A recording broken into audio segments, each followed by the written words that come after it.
Hola a todos. Hoy es viernes, 5 de junio de 2026, y nuestros queridos amigos Larry Johnson y el coronel Wilkerson están de nuevo con nosotros. Bienvenidos de nuevo. Hola, ¿qué tal?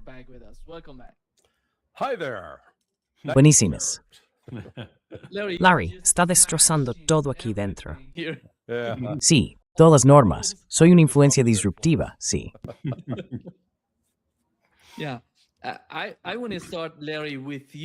Sí, quiero empezar contigo, Larry, porque por tercera vez parece que se ha informado de que dos destructores estadounidenses intentaron entrar en el Golfo Pérsico sin el permiso de Irán. Luego, la Marina iraní dijo que habían anunciado que atacaron los buques con drones suicidas y misiles antibuque, obligándolos a regresar al mar de Omán. Después, el mando central estadounidense lo negó.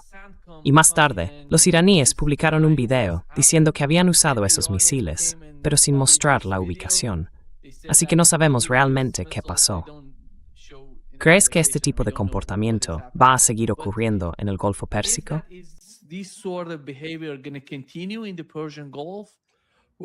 So that video is from about 2 days ago, right? Bueno, ese video es de hace unos 2 días, ¿verdad? Sí. Así que no, creo que estamos viendo... Ha habido un giro bastante extraño de los acontecimientos desde hace una semana, o desde hace una semana y un día más o menos. Y no estoy diciendo, ni mucho menos, que Pepe Escobar y yo seamos los que provocamos esto, pero tanto Pepe como yo recibimos información el jueves pasado y nos dijeron quién era la fuente. La fuente es un alto funcionario pakistaní, alguien con acceso a ese tipo de información. Y cuando nos explicaron la afirmación de que el presidente Pezeshkian llamó al primer ministro Sharif de Pakistán después de una reunión del Consejo de Seguridad Nacional en Irán, básicamente fue algo así como: dile a Estados Unidos que no vamos a tener más conversaciones sobre nada. Se acabaron las conversaciones sobre cuestiones nucleares.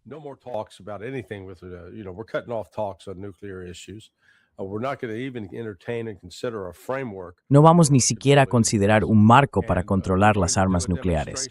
Y vamos a hacer una demostración para mostrar que tenemos una, básicamente. Ese era el mensaje. Y después confirmé que esa conversación entre Pezeshkian y Sharif tuvo lugar por una línea no segura. Ahora bien, ¿fue solo un error? Yo creo que fue una decisión deliberada, tanto de Irán como de Pakistán, porque saben que Estados Unidos estaría escuchando y lo entendería.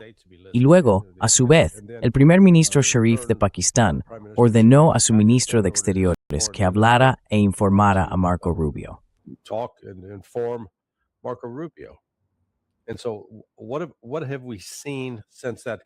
Entonces, ¿qué hemos visto desde aquella conversación que, según se dice, tuvo lugar? Pues bien, Robert Barnes, que fue abogado de Trump y tiene fuentes en la Casa Blanca, confirmó que efectivamente el mensaje que Pezeshkian dijo haber entregado a Sharif en Pakistán fue en realidad transmitido a Marco Rubio. Así que Estados Unidos recibió ese mensaje. Ahora bien, eso plantea la pregunta: ¿van en serio? Y vimos el sábado, el domingo, el lunes, el martes y hasta el miércoles que continuaban las provocaciones estadounidenses en el Golfo Pérsico. Creo que la más importante fue el martes pasado, cuando se produjo el ataque. Estados Unidos lanzó un misil Hellfire desde un helicóptero, alcanzó un petrolero en marcha y luego atacó un centro de comunicaciones en la isla de Kesh.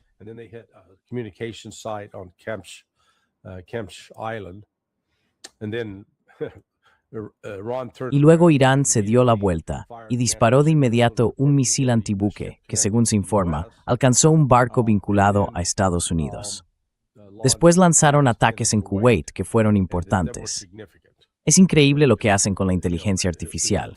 Sacaron un video diciendo que un dron iraní había golpeado la terminal aérea del aeropuerto internacional. Pero en el video se ve que es pleno día, cuando el dron vuela y la impacta. Todo eso ocurrió de noche, por el amor de Dios, ¿vale? Quiero decir, si vas a hacer cosas con inteligencia artificial, al menos hazlo con un poco de cabeza. No seáis unos inútiles. Y luego han aparecido imágenes por satélite que muestran este refugio. Sí, este es el que es.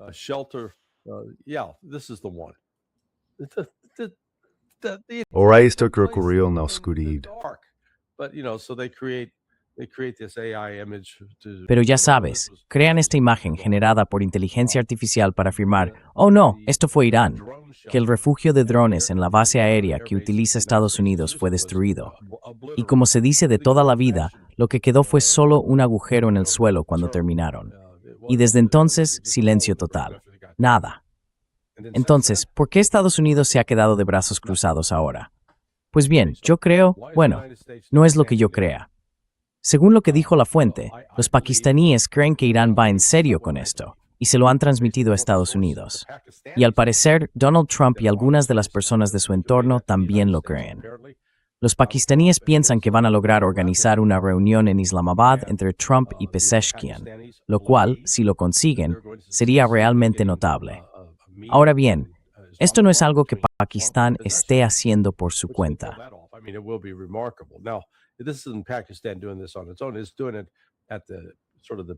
Lo está haciendo por encargo y con el apoyo de China y en menor medida de Rusia.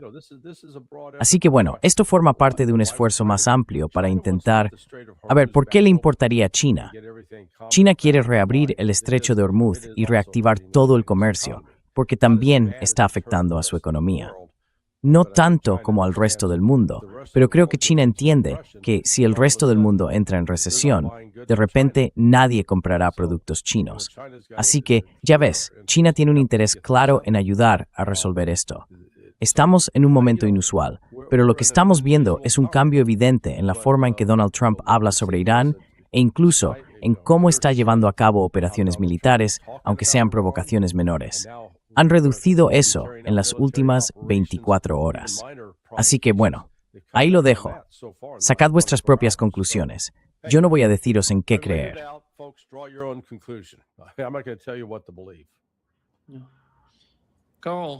Carl, ya dejaste clara tu opinión antes de entrar en directo. Creo que a todos les gustaría escuchar qué piensas al respecto.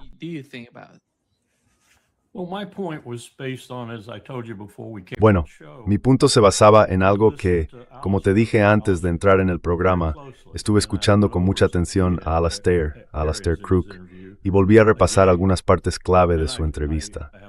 Tengo mucho respeto por Alastair y creo que su conocimiento de la región abarca décadas y llega muy a fondo, tanto en el ámbito chií como en el suní. Pero creo que dejó fuera un factor muy importante, y eso enlaza con lo que acaba de decir Larry. Ese factor es que no necesariamente son los Estados Unidos a quienes Irán intenta disuadir en el caso de que hiciera una prueba o anunciara que tiene un arma. En mi opinión, ni siquiera tendría que hacer una prueba. Es Israel. Y como dijo el viceministro o ministro de Asuntos Exteriores de Omán, si no recuerdo mal, el verdadero problema en la región es Israel.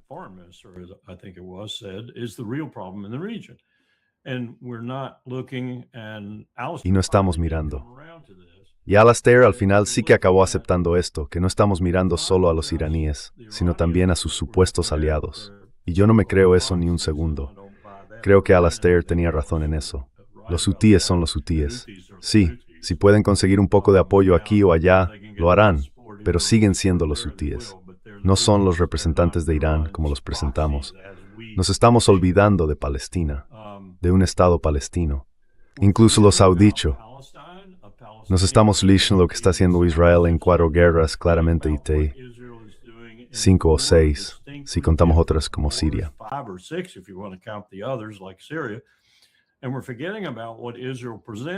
Y estamos olvidando lo que Israel presenta como una amenaza, algo que él explicó de forma muy profunda al hablar del Líbano.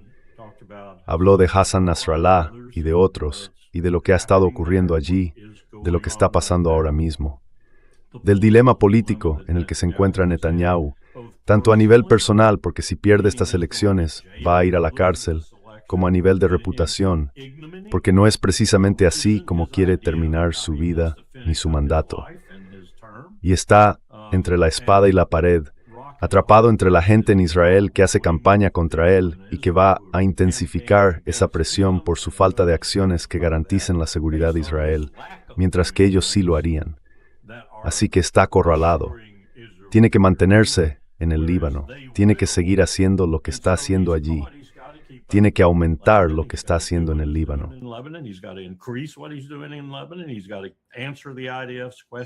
Tiene que responder a las preguntas del ejército israelí sobre qué estamos haciendo aquí y demostrarles que, Bueno, adelante, haced lo que tengáis que hacer para derrotar a ese enemigo, si podéis. Todo eso forma parte de lo que intento decir, por ejemplo, sobre Ted Postol y su predicción de que los iraníes podrían construir uno por su cuenta, sin necesidad de conseguirlo de otro país. Si miras todo eso y te preguntas, ¿de verdad tienen la provocación? ¿De verdad tienen la justificación estratégica para obtener un arma nuclear y demostrar que la tienen? No es a Estados Unidos a quien intentan disuadir. A nosotros ya nos han disuadido, y con bastante facilidad. Es a Israel.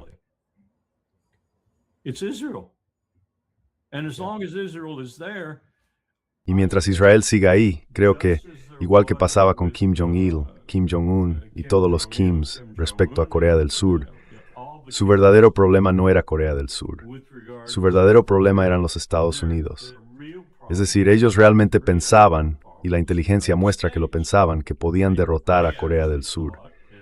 No estoy seguro de que eso fuera cierto, pero ellos lo creían.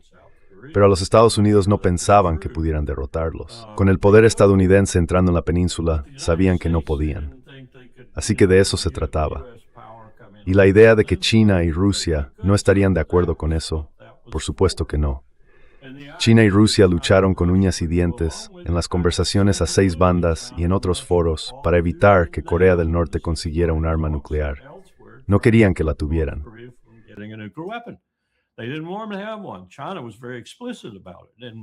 China fue muy clara al respecto, y de hecho obtuvimos información de inteligencia bastante buena que decía algo así como: una de las razones es que si la península de Corea se unifica, no quieren que esa Corea unificada sea una potencia nuclear, un país con armas nucleares.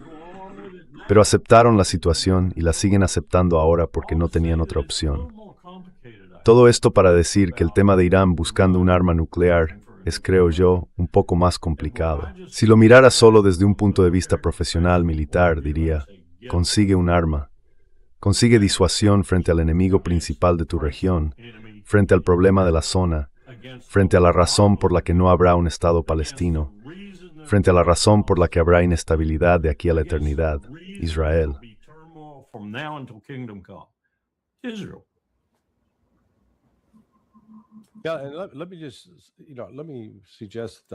Sí, y déjame sugerir que puedo imaginar cómo Mojtaba Hamenei podría resolver el dilema de ir en contra de lo que parecería ser un rechazo a la fetua de su padre. Como hemos comentado en conversaciones anteriores, el núcleo de todo esto, desde la perspectiva chií, es que uno de los problemas de un arma nuclear es que tiene el potencial de matar a no combatientes de forma masiva.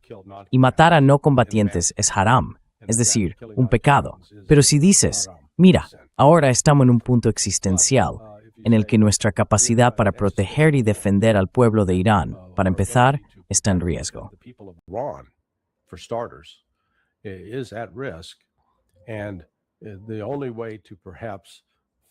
Y la única forma de quizá disuadir por completo la amenaza que plantea Israel es tener un arma que pueda usarse contra instalaciones militares israelíes.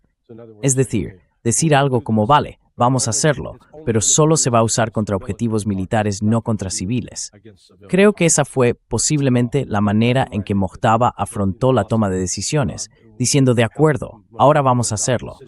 Pero todo eso ocurrió después del asesinato de su padre, su madre, su esposa y su hijo.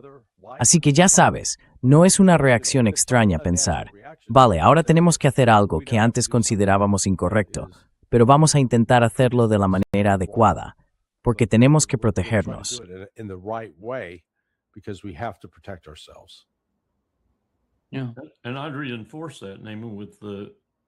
Sí, y reforzaría eso, Nima, con una afirmación muy sencilla.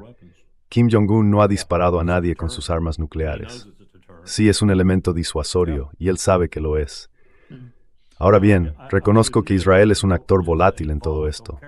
No sabes qué van a hacer. Y no es exactamente como Corea del Sur y Estados Unidos con Corea del Sur, pero sigue siendo una disuasión. Entiendo también el punto que planteaba Alistair sobre que la contraproliferación puede ser un incentivo para la proliferación. Lo entiendo bien, porque hablamos mucho de eso en el Departamento de Estado.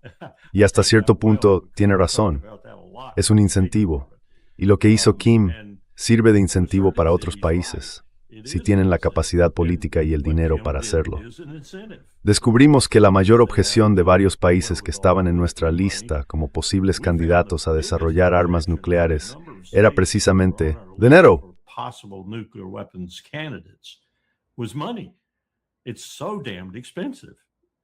Es carísimo, maldita sea. Y eso fue un freno para varios de ellos. No querían gastar todo ese dinero que tanto les había costado ganar. De todos modos, no eran los países más ricos del mundo, y un programa nuclear era demasiado caro. Pero todo eso cambia si empezamos a actuar como lo estamos haciendo ahora en el mundo, diciendo, vale, se acabó, todos vivimos en un mundo jovesiano. Ah, y por cierto, el imperio te devorará en cuanto pueda. Entonces aparece un nuevo incentivo. Y el tratado de no proliferación, en mi opinión, se vuelve prácticamente inútil. Muchos lo dirían ya mismo. De hecho, estoy leyendo constantemente artículos en los márgenes del debate nuclear que afirman que el TNP está muerto, completamente muerto. Ya no significa nada para nadie.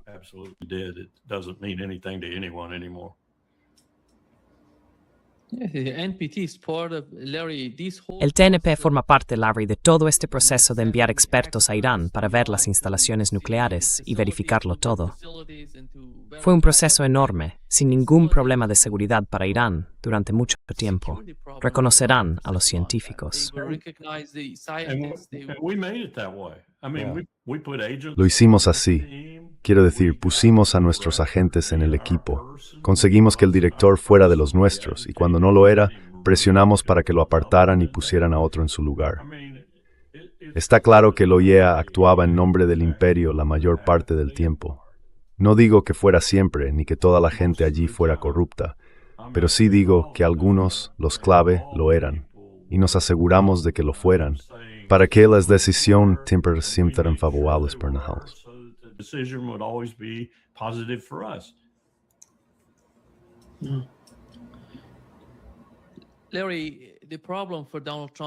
Larry, el problema para Donald Trump ahora mismo, en mi opinión, no es lo que está pasando en el Golfo Pérsico, sino lo que ocurre entre Israel y Líbano.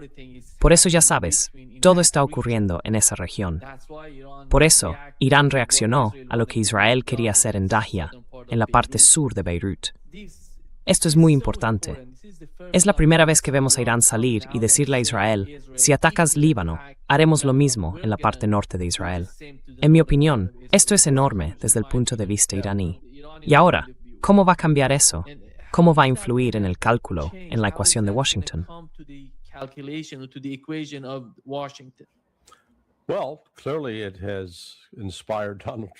Bueno, está claro que eso ha inspirado a Donald Trump a coger el teléfono y tener una conversación, digamos, con Bibi Netanyahu.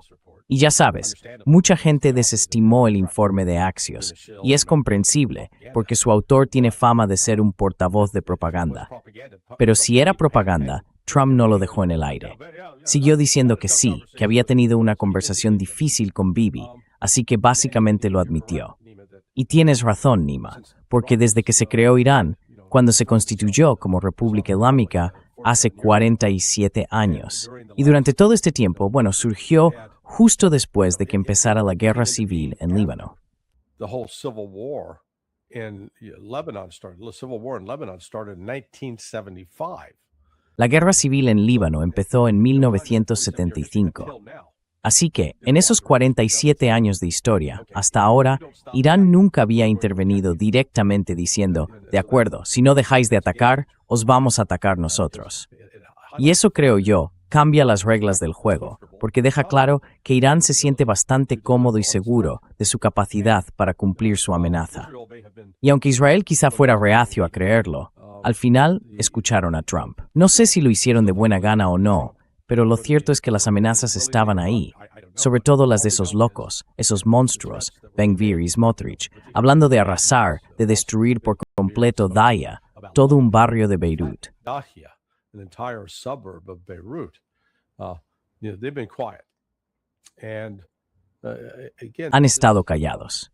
Y de nuevo, esta información que Pepe y yo sacamos, ¿tenía intención de manipular? No, creo que están pasando muchas cosas entre bastidores que no son normales. Y como resultado, estamos empezando a ver, al menos hubo un cese de los bombardeos sobre Beirut. Quiero decir, eso se ha detenido por ahora, toquemos madera. Pero este acuerdo que Washington anunció el otro día, en fin, es otro ejemplo de un gesto absurdo. Ya ha pasado antes, en estos últimos, no sé, 50 años, 51, que lleva en marcha esta guerra civil en Líbano.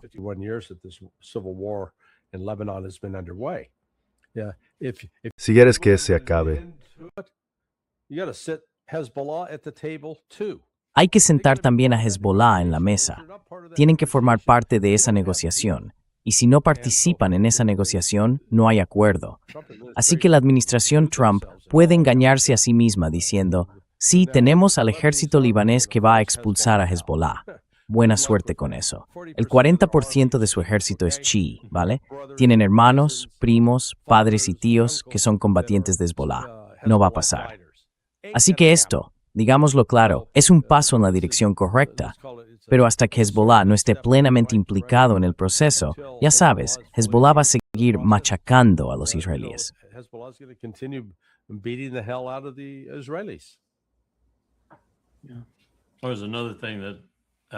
hay otra cosa de la que habló Alistair con la que estoy totalmente de acuerdo, que Hassan Nasrallah era muy respetado en Irán. Y si hablamos de influencia, su influencia sobre Irán probablemente fue más fuerte que la de Irán sobre él. ¿Y qué hizo Israel con él? Probablemente el político más astuto de Beirut. Lo mataron.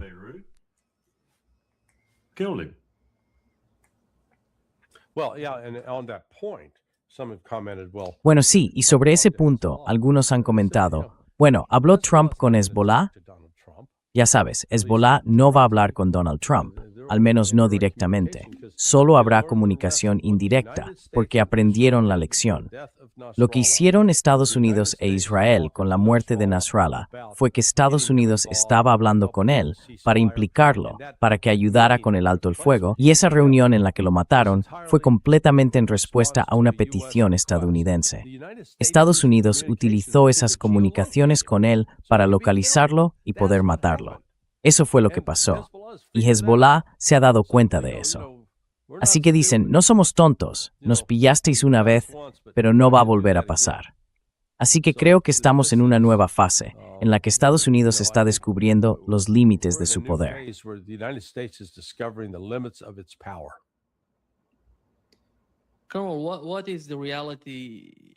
Coronel, ¿cuál es la realidad aquí entre Israel y el Líbano? En cuanto a las bajas, en cuanto a las armas o los sistemas de defensa aérea que están siendo alcanzados por drones, es algo, como ha mencionado Alistair Crook, de unas 8 a 10 bajas cada día. Creo que tiene razón, y creo que básicamente Netanyahu está haciendo todo lo posible por ocultar eso al pueblo israelí.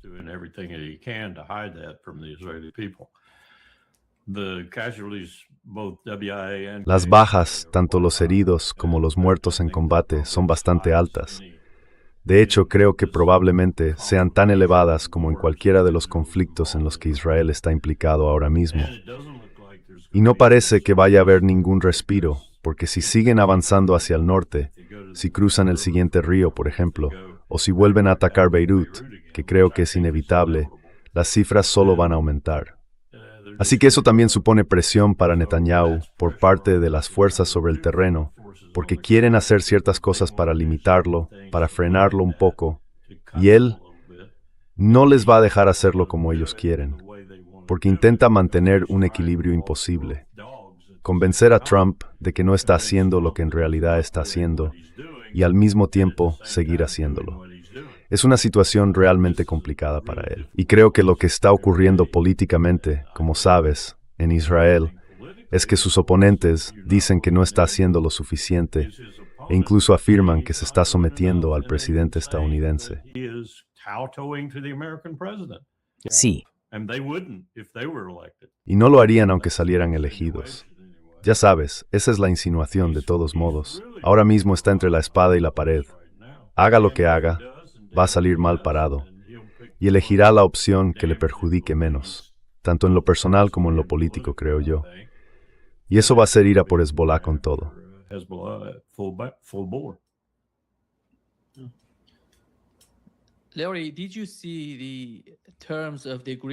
Larry, ¿has visto los términos del acuerdo entre el gobierno libanés e Israel? Era increíble lo que se mencionaba ahí. Hezbollah no va a atacar a Israel al sur del río Litani. Hezbollah es el enemigo del Estado del Líbano. Well, that, I didn't read the whole thing, but when I was No leí todo el documento, pero cuando me contaron un resumen de esas partes, me eché a reír, porque es absurdo que piensen que pueden ignorar a Hezbollah. Y como ya señalé antes, el 40% del ejército libanés, que supuestamente va a hacer cumplir esto, es chií y tienen demasiados lazos familiares con Hezbollah. ¿Y crees que es solo una coincidencia? ¿Estoy sugiriendo que Hezbollah haya infiltrado deliberadamente al ejército libanés? Pues claro que sí. Esta gente no es tonta, son supervivientes y saben perfectamente que se enfrentan a un enemigo terrible. Por eso, volví a decir que, hasta que no sienten a Hezbollah en la mesa, no van a tener ningún acuerdo.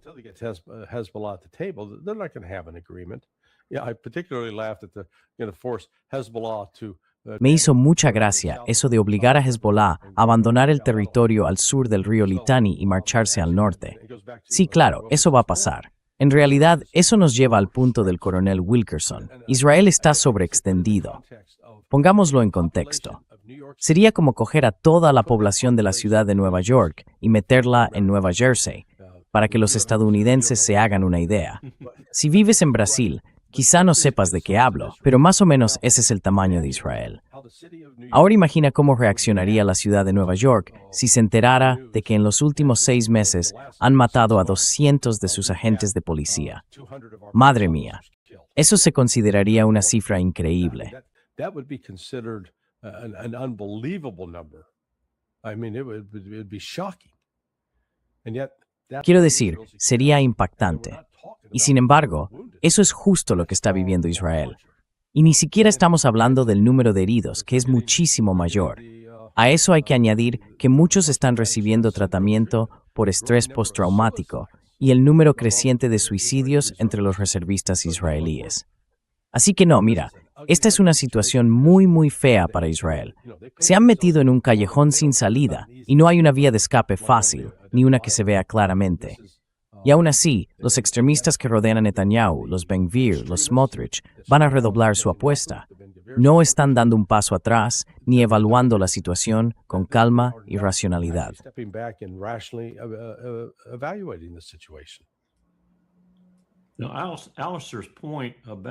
Ahora, el punto de Alistair sobre el tipo de ejército que es, básicamente gente movilizada, reservistas, y sobre que la estrategia que se está siguiendo ahora resulta totalmente contraproducente, tiene sentido.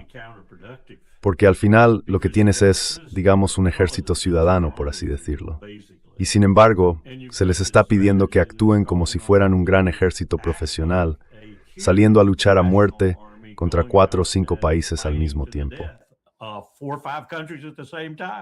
Sí. Apuna Loxelli. La cuestión con el acuerdo entre Líbano e Israel es que, como dices, si Hezbollah no va a atacar a Israel al sur del río Litani, estás legitimando la ocupación del territorio libanés si no vas a responder. Y en ese acuerdo no se mencionaba en ningún momento si Israel iba a retirarse completamente del Líbano. Nada de eso aparecía en el texto. Por eso más adelante, Hezbollah acabó rechazando todo el acuerdo.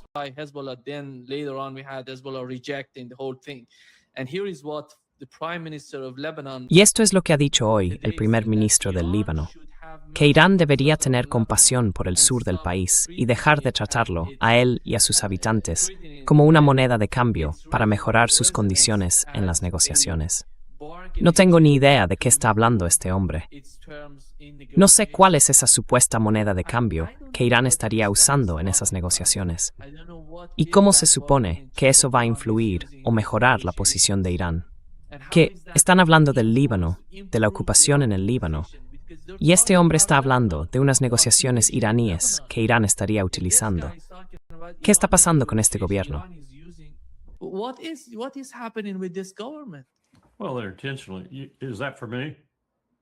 Bueno, lo hacen a propósito. Eso era para mí. Creo que están hablando el uno del otro a propósito, sin escucharse. En el fondo, para Irán y para el Líbano, la cuestión es que Israel tiene que parar. Y si Israel no se detiene y va aún más lejos, Irán va a sumar su peso a Hezbollah y empezará a atacar a Israel en lugares donde hasta ahora solo atacaba Hezbollah. Y eso va a intensificar el conflicto allí. Irán tiene ahora lo que yo llamaría una auténtica capacidad de presión, un poder real, y lo va a usar. Lo va a usar, sin duda.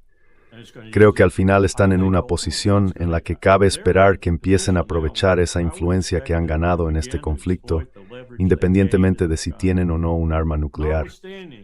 Van a usar esa influencia para intervenir en cada uno de estos conflictos.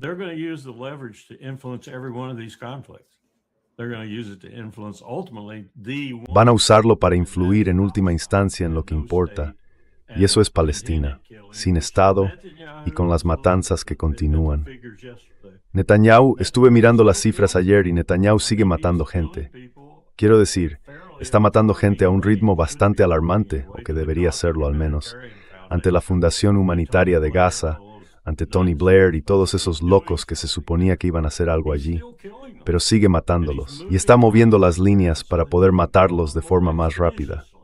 Los mata en la superficie, no baja a los túneles para intentar atrapar a Hamas, como quieren hacer Lapid, Naftali Bennett y otros. Pero ese conflicto sigue ahí, y creo que sigue siendo parte de los objetivos finales de Irán.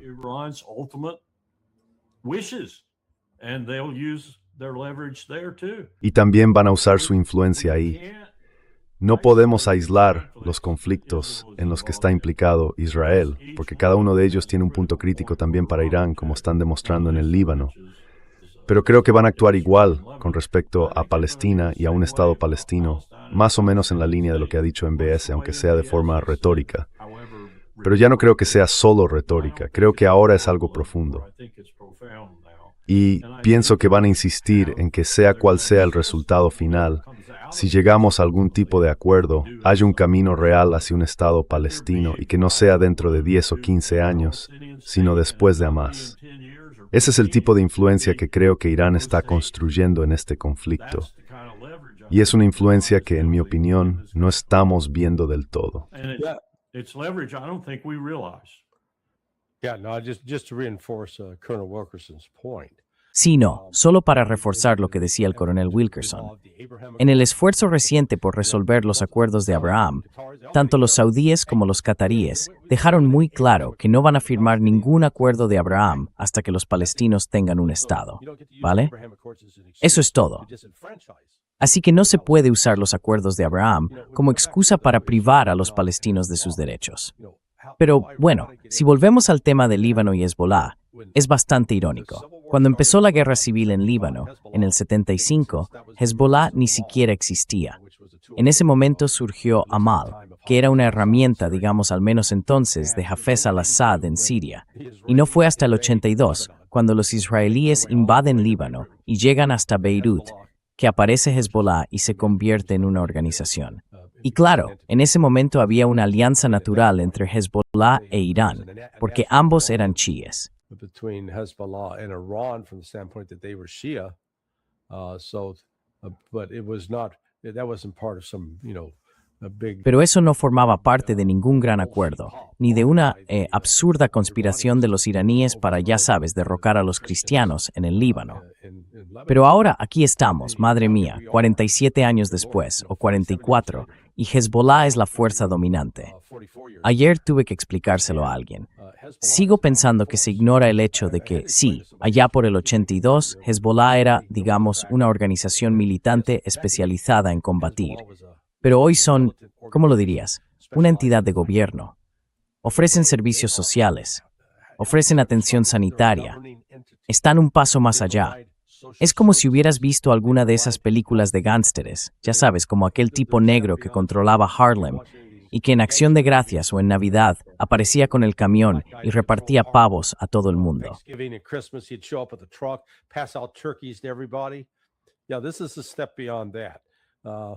Sí, esto va un paso más allá. Hezbollah no se limita a repartir comida a la gente. En realidad, ofrecen toda una gama de servicios gubernamentales, además de ser una organización militar de primer nivel.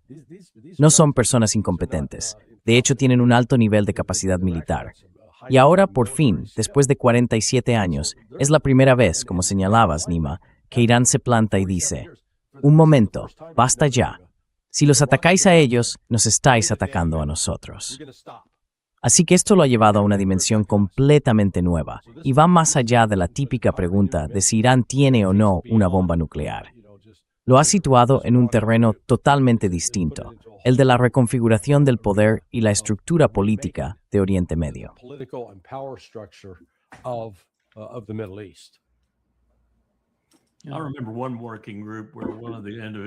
Recuerdo un grupo de trabajo en el que una de las personas comentó que en aquel momento eran un partido político con un brazo armado. Y dijo algo así como: imagina que el Partido Republicano no solo tuviera su poder en el Congreso y su poder político, sino que además tuviera un ejército. Y creo que eso era una realidad, sí. Y era una realidad muy poderosa, porque tenían un liderazgo mejor que los demás.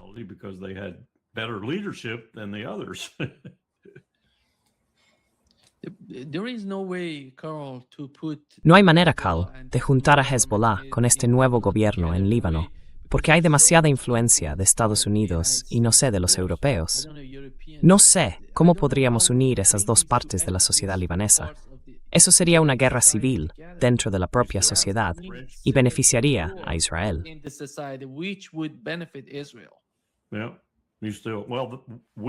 Sí, verás, bueno, jugamos con eso todo el tiempo. Llevamos años haciéndolo, e Israel también. Así es como mantenemos que la otra parte del gobierno funcione a nuestro favor, incluso hasta el punto de que en esa misma reunión a la que acabo de referirme, estábamos hablando entonces del IMET, el Programa Internacional de Educación y Entrenamiento Militar. Y hablábamos de hacer más cosas con Líbano, y lo hacíamos con el ejército libanés porque queríamos entrenarlos para que fueran igual de buenos. En realidad, el objetivo era que llegaran a ser tan buenos como esa otra fuerza armada. Y así estábamos creando el terreno fértil para una guerra civil en Líbano. Sabíamos perfectamente que eso era lo que estábamos haciendo, pero pensábamos que íbamos a ganar. Y por supuesto, Israel estaba justo en medio de todo ello.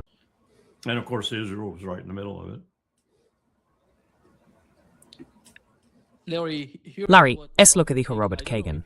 No sé si viste su entrevista reciente, ayer o anteayer. Me niego a torturar de esa manera. Sería como ver a Bond ser condenado. Ah, no, me gustó eso. Tenía las palomitas preparadas para verlo. De hecho, parece que también fue un juicio sobre los temas en sí, no como el mío o como algunos de esos otros cargos inventados. Vale, ¿y qué fue lo que dijo nuestro amigo Kagan? Sí, está bien. Y creo que lo que acabas de decir sobre la situación actual es que Irán controlará de hecho el estrecho. Supongo que el uranio enriquecido no será retirado. Tendrán control sobre lo que Israel pueda hacer en el sur del Líbano. Y no ha habido un cambio de régimen, salvo hacia uno más joven y más radical. Eso parece absolutamente inaceptable. ¿Hay alguna alternativa? ¿Se puede hacer algo?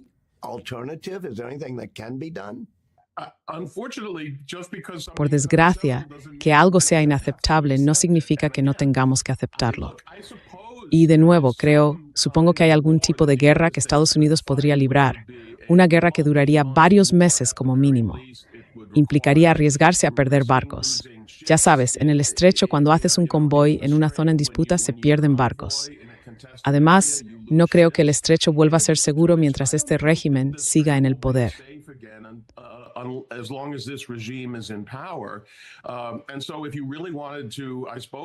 Así que, si de verdad quisieras, supongo, resolver el problema, aunque no estoy seguro de qué tipo de solución sería, tendrías que invadir y ocupar Irán y quedarte allí mucho tiempo hasta tener un nuevo régimen. Y sinceramente, creo que no hay manera de que el pueblo estadounidense esté interesado en hacer algo así. Ni siquiera estoy seguro de que yo mismo lo recomendaría a estas alturas, porque los costes serían enormes. Así que, bueno, tenemos que aceptar el hecho de que esto es una derrota. Quiero decir, hemos perdido antes. Hemos perdido guerras anteriores, en Vietnam, obviamente. Por desgracia, esta tiene, como hemos estado comentando, unas consecuencias estratégicas mucho más graves que la derrota en Vietnam, de hecho. Sí. He's not, I'll take back things I said No about es, him ya being sabes, stupid. voy a retirar lo que dije sobre que era un estúpido.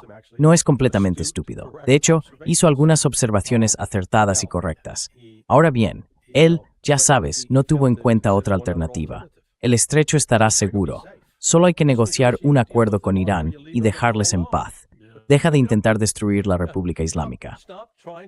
Y fingimos que todo esto tiene que ver con un régimen religioso fanático que cuelga a homosexuales y quema vírgenes y todo tipo de tonterías absurdas.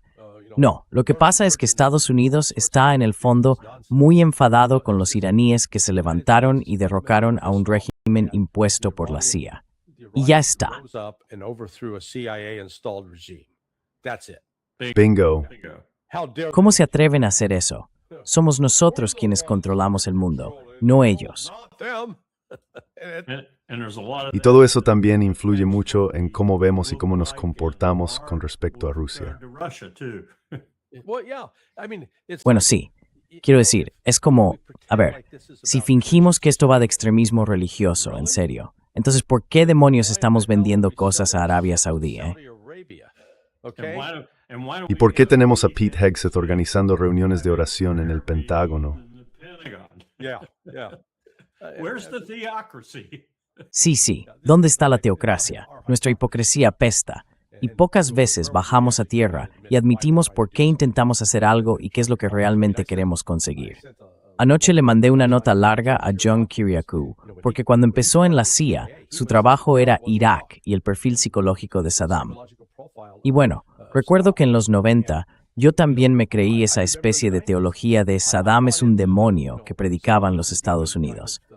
Pero ahora, con algo más de experiencia, con perspectiva y entendiendo mejor la historia, sabemos que teníamos una relación con Saddam, al menos desde 1980, si no antes.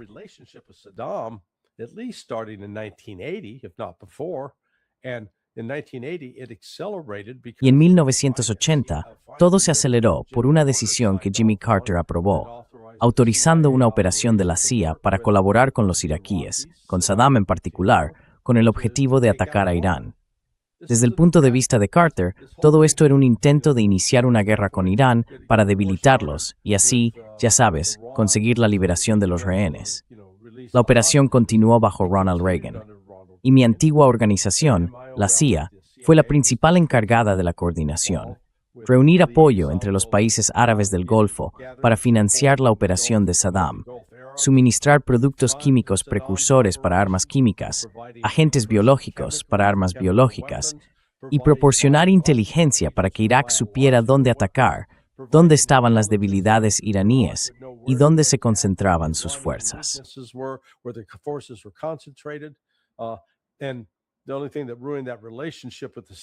Lo único que arruinó esa relación con la CIA fue el asunto Irán-Contra, porque en cuanto Saddam se enteró de que estaba siendo, ya sabes, traicionado por la CIA, que vendía armas a Irán, los echó y luego insistió en tratar solo con oficiales militares estadounidenses. Por eso Pat Lang y el teniente coronel Rick Francona eran los que llevaban esa información personalmente. Pero, ¿de verdad crees que entre 1981 y 1988 o 89, Saddam no tenía contacto ni mantenía conversaciones regulares con los diplomáticos estadounidenses en Bagdad? Claro que sí. Y luego, de repente, después de decirnos que Kuwait le estaba robando petróleo y preguntarnos, ¿tenéis algún problema con eso?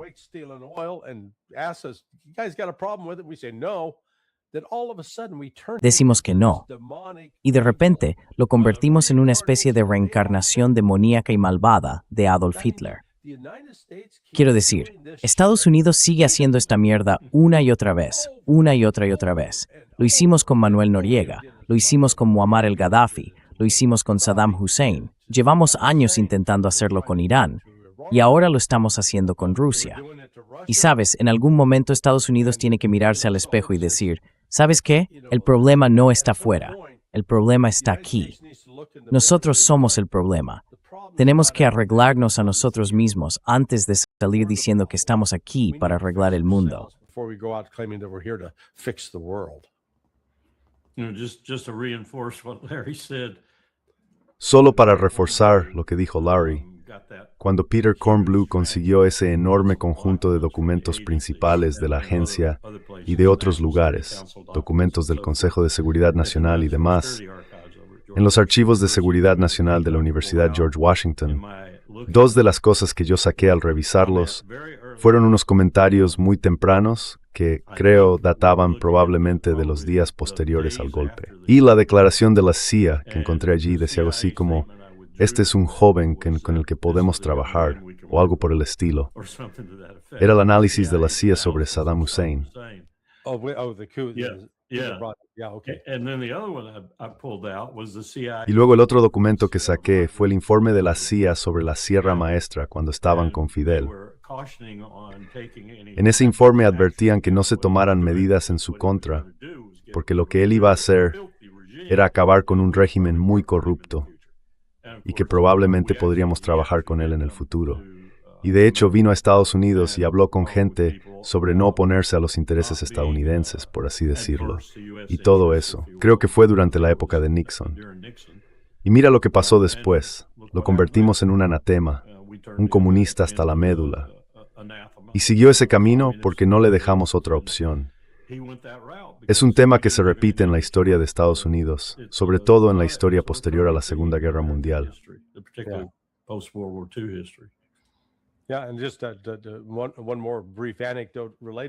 Sí, solo una anécdota más, muy breve, relacionada con eso.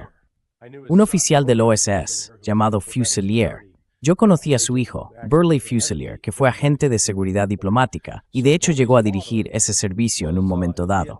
Pues bien, el padre de Burley estuvo en Vietnam y trabajaba con un hombre llamado Ho Chi Minh. Era un Ho Chi Minh joven, y Ho Chi Minh hablaba de que su objetivo era liberar a su país de la opresión francesa. Pero más tarde nosotros convertimos eso de alguna manera en que se trataba del comunismo intentando dominar el mundo, que había que detener al comunismo. Y acabamos con 58.000, 59.000 estadounidenses muertos. Y eso solo contando los que murieron en combate. No incluimos a los que después fallecieron por sobredosis, suicidio o por quedarse sin hogar a causa de las heridas mentales traumáticas que les dejó aquella guerra. Y seguimos, como dijo el coronel Wilkerson, seguimos repitiendo lo mismo una y otra vez. Tenemos que parar.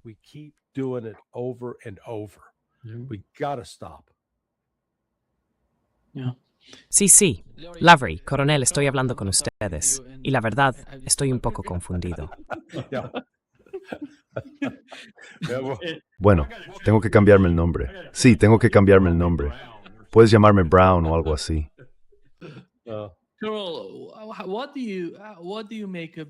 Carol, ¿qué opinas de esta nueva sección 224, que de alguna manera pretende fusionar los dos ejércitos, el estadounidense y el israelí?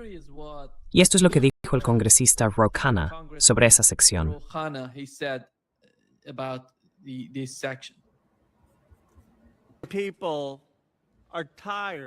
La gente está cansada de la arrogancia y la insolencia del primer ministro Netanyahu diciéndole a Estados Unidos lo que tenemos que hacer.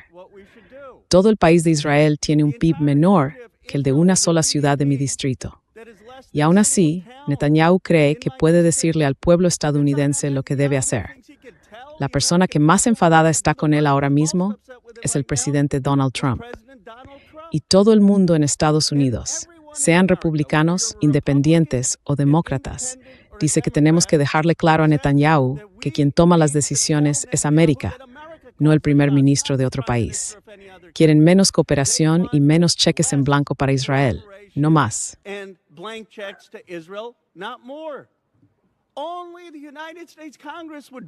Solo el Congreso de Estados Unidos podría imaginar en este momento algo como hagamos aún más por Israel, no menos. Y eso es exactamente lo que hace la sección 224. Es algo bastante sencillo. ¿Deberíamos hacer más por Israel de lo que ya hacemos o deberíamos hacer menos? Si crees que deberíamos hacer más por Israel, entonces deberías estar en contra de mi enmienda. Si crees que deberíamos hacer menos por Israel, en un momento en que él le dice con arrogancia a Donald Trump lo que tiene que hacer, entonces deberías apoyar mi enmienda. Ahora, quiero dejarlo claro. El señor Netanyahu escribió personalmente a un miembro del Congreso para incluir esta sección 224 en el proyecto de ley. All true. All true. All Todo true. cierto, And todo cierto, todo cierto. Y lo realmente insidioso es que Bibi preparó todo esto con mucha antelación, restándole importancia al MOU, el memorando de entendimiento habitual que iba a estar en vigor unos 10 años hasta 2027. Por eso lo ha hecho ahora. Lo menospreció. Dijo, no necesitamos eso, bla, bla, bla, bla, bla. Todo eso era propaganda porque sabía perfectamente lo que se avecinaba. Sabía que iba a participar en su redacción, que su gente lo iba a escribir en el Congreso de Estados Unidos y que ese acuerdo entraría en vigor. Ahora bien, Rumsfeld intentó hacer algo parecido cuando era secretario de Defensa, pero no con Israel.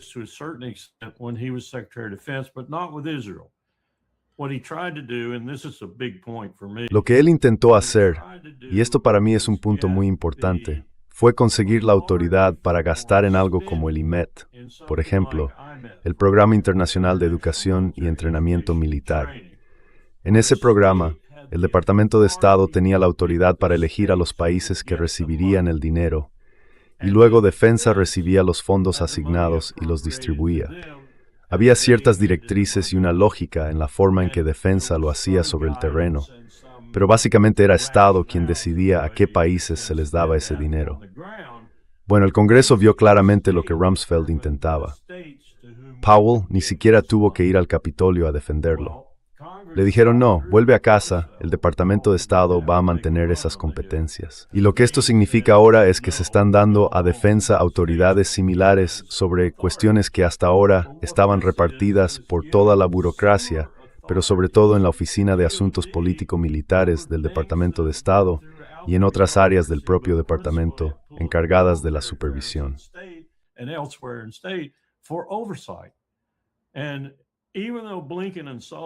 Y aunque Blinken, Sullivan y sobre todo Biden, si no estuviera demente, abusan enormemente de esto al ignorar la supervisión, incluso al ignorar la ley.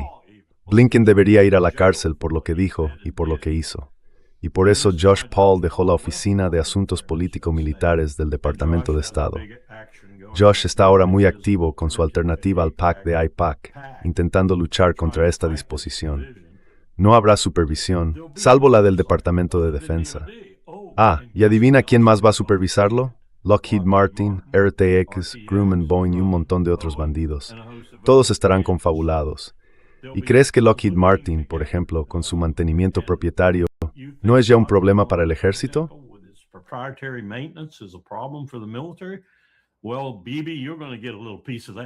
Bueno, Bibi, tú también vas a llevarte una parte de eso ahora. Te lo garantizo, porque Lockheed sabe lo rentable que es hacerlo. Así que puede que ni siquiera sea algo bueno para la seguridad de ninguno de los dos países. Desde luego, no va a ser bueno para la relación entre Washington y Jerusalén, y viceversa, pero a Bibi le va a encantar, porque él piensa, y creo que tiene cierta razón para pensarlo, dado que nuestro Congreso es tan laxo con la supervisión, que puede salirse con la suya dentro de este sistema. Hoy en día dejan que cualquiera les escriba las leyes, incluido Bibi, pero él cree que va a poder hacer lo que quiera dentro de ese aparato. Yo no creo que vaya a ser así. Creo que al final, quienes realmente van a controlar todo esto serán los contratistas. Y eso, en general, está lleno de problemas. Y el Departamento de Defensa va a supervisarlo igual que lo hacía o intentaba hacerlo el Departamento de Estado.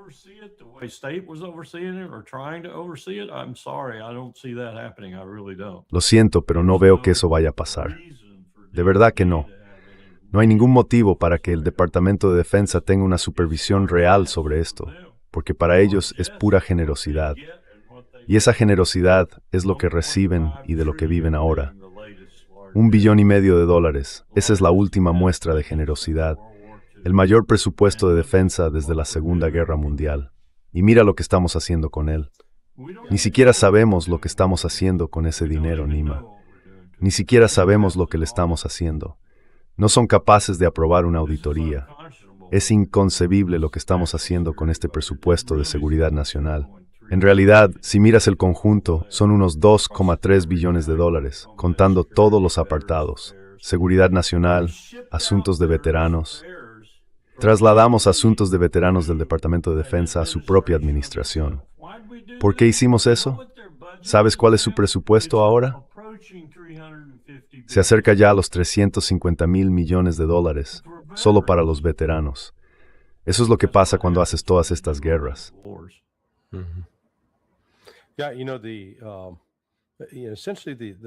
Sí, bueno, básicamente la idea de esta medida es sacarlo, digamos, apartarlo del ámbito de la política. Es decir, ahora mismo, la ayuda militar a Israel, como a cualquier otro país, se gestiona a través de lo que llaman el sistema de financiación militar extranjera. Y eso en gran parte pasa por el Departamento de Estado. ¿Y por qué a través de Estado? Porque la ayuda militar se considera una extensión del poder de Estados Unidos. Tenemos que decidir, ¿queremos ayudar a este país o no queremos ayudarlo?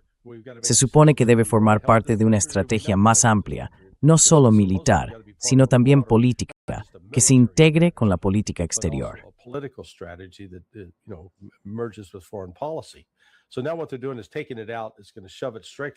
Así que ahora lo que están haciendo es sacarlo de ahí.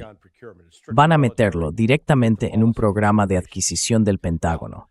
Es puramente militar. Olvida las consideraciones políticas. Y la verdad, me hace gracia. En esta ley está metida esa creencia ingenua de que Israel tiene una tecnología fantástica. Dios mío, vamos a integrarlos con nosotros y vamos a tener toda esa gran tecnología israelí. Pues no, la tecnología israelí es una porquería, ¿vale? La onda de David sirve para cohetes subsónicos de baja altitud, para eso y poco más.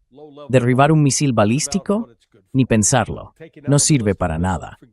Y aún así, esto va a ser una forma de meter más dinero en la economía israelí, que ahora mismo está pasando por un mal momento.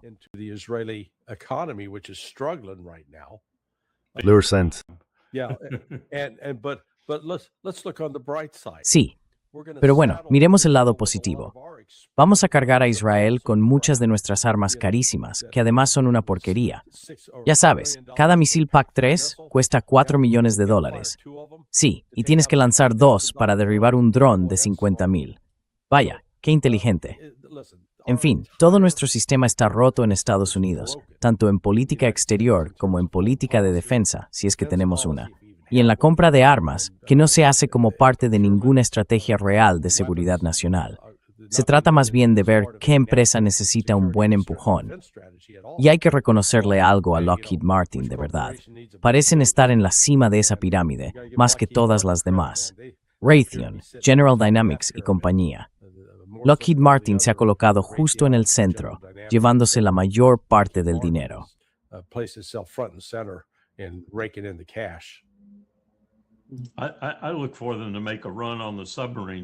Espero que pronto intenten ir a por los submarinos. Aún no lo tienen todo. Los submarinos son ahora auténticos tesoros. Si lo piensas, los sobrecostes que hay en este momento, si el Congreso aplicara la ley que aprobó, tanto el programa de submarinos de ataque como el de misiles balísticos serían cancelados, porque van con muchísimo retraso y se han disparado los costes. La ley dice que deberían cancelarse, pero no lo van a hacer, porque probablemente son nuestro mejor elemento de disuasión.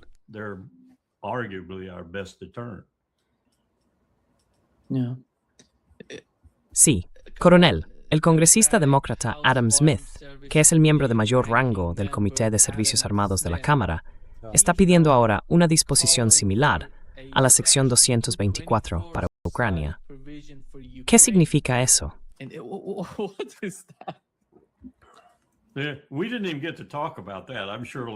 Ni siquiera llegamos a hablar de eso. Estoy seguro de que Larry también estaba listo para disparar algunas balas ahí. Pero esto está llegando a un punto que... no diré que es cómico porque no lo es. Es trágico. Y es trágico por ambos lados, por el lado de Putin y por el nuestro. Donald Trump tenía la capacidad de intervenir, y como dijo de forma tan dramática, en 24 horas lo resolveré. Bueno, ya han pasado más de 24 horas y no lo ha resuelto. Y Pover se ha desvinculado completamente del asunto. Y la situación va mal. Va cada día peor. It's getting worse and worse every day. Yeah, in fact, if you had to place bets, Sí, de hecho, si tuvieras que apostar, veríamos una expansión de la guerra con Irán o una expansión de la guerra en Ucrania. Va a ser en Ucrania. Quiero decir, creo que Rusia está a punto de empezar a atacar objetivos en Letonia, Lituania y Estonia para empezar, y luego ir más allá. Si estos ataques con drones contra objetivos civiles continúan, Rusia va a ampliarlos. Putin está bajo una presión considerable para expandir la guerra. No es como si tuviera una presión pública que dijera, oh, que haya paz, basta ya. No, es justo lo contrario. Es más bien, Putin ve y destroza a esos tipos. Y bueno, él está intentando contener a los rusos para que no conviertan a Europa en un montón de escombros humeantes. turning Europe into a smoldering pile of rubble. And I think that Y creo que si él atacara a uno de los países más pequeños o incluso a un país más grande, activos en ese país que él sabe con certeza que están atacando a Rusia o ayudando a atacar a Rusia, no estoy seguro de que Donald Trump, si invocara en el artículo 5, hiciera algo al respecto.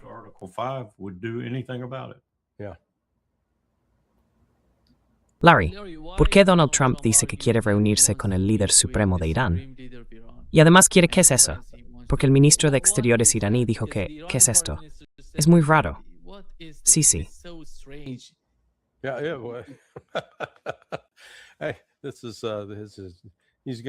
Oye, esto es, él quiere hacer con Irán lo mismo que hizo con Corea del Norte. Sí, reunirse con Kim Jong-un. Ya sabes, esto otra vez nos lleva a lo que hablábamos al principio de la conversación, que Trump ahora se está tomando en serio la posibilidad de que Irán tenga un arma nuclear operativa. Todo esto, ya sabes, lo hemos visto incluso el año pasado, cuando Tulsi Gabbard dijo que la evaluación de la comunidad de inteligencia era que Irán no tenía una, y claro que en Irán, etc. crash. Pero fue el golpe fue el que realmente en cambiar de rumbo fue el ataque 28 de febrero.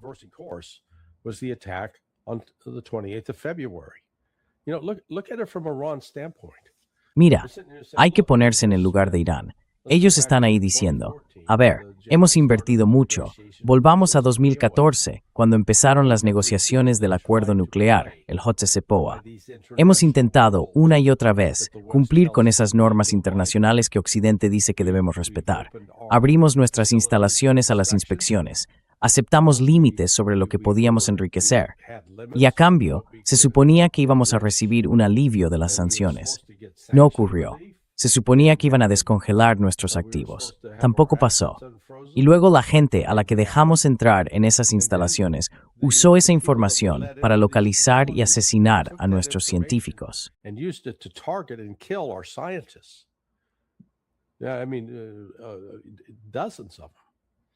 Quiero decir, decenas de ellos. Y además, nos adormecen con esas conversaciones, diciendo que son negociaciones y que estamos negociando de buena fe. Vamos a Ginebra, nos reunimos con el yerno del presidente y con su socio más cercano, y les decimos que estamos dispuestos a llegar a un acuerdo. Y después de todo eso, nos atacan y matan a nuestros principales líderes. Matan a nuestros hijos. Ya no hay ninguna base racional para hablar ni para negociar. Lo único que van a entender es si tenemos un arma nuclear. Y estoy seguro de que Motaba dijo, hazlo. Y eso es lo que ha pasado.